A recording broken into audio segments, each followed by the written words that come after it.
Hey everyone, how you doing? All right, what is a risk register and why is it used? Well, a risk register is a list of risks that can come up during a project. It is important to brainstorm potential risks that could negatively affect the project and think of possible solutions. That way, if the issue comes up, there is already a plan to combat it. You don't want to be trying to shoot from the hip whenever you're trying to resolve a risk or take care of a risk or clear a risk. What is project risk control? Well, project risk control is a method of handling risks as they arise on the project. Risk comes up, what do? Don't freak out, handle it, go forward.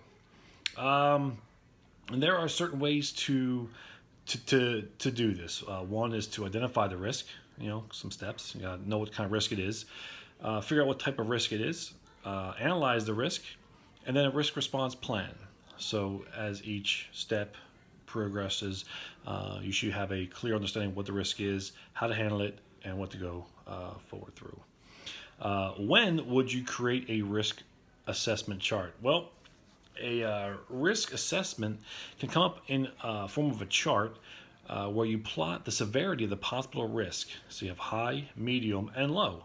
If you are the project manager, you can use this as a quick reference so you can go ahead and see which risks are at their highest potential during that part of the project. So you can keep your eye on it to make sure that risk doesn't arise. And if it does arise, you have an idea of how to combat that issue.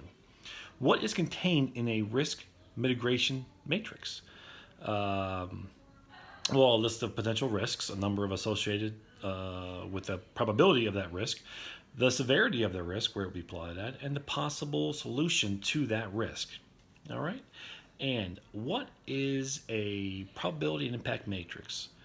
Again, it's a chart where you can plot potential risks so you can go ahead and make sure that if those risks do come up, you're ready for them.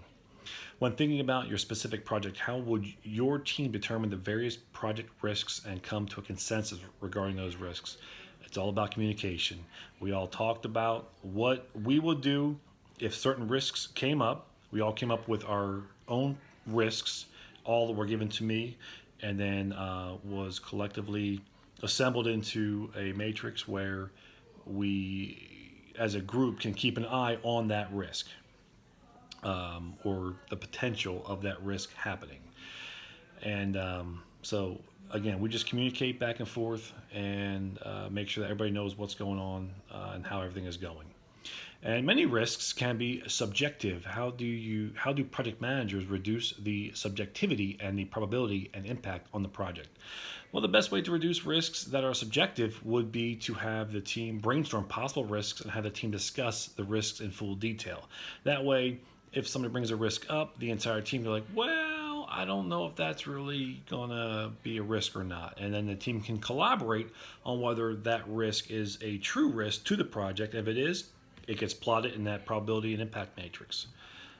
So I hope you guys really enjoyed my video, and thank you very much. Have a great day. Bye-bye.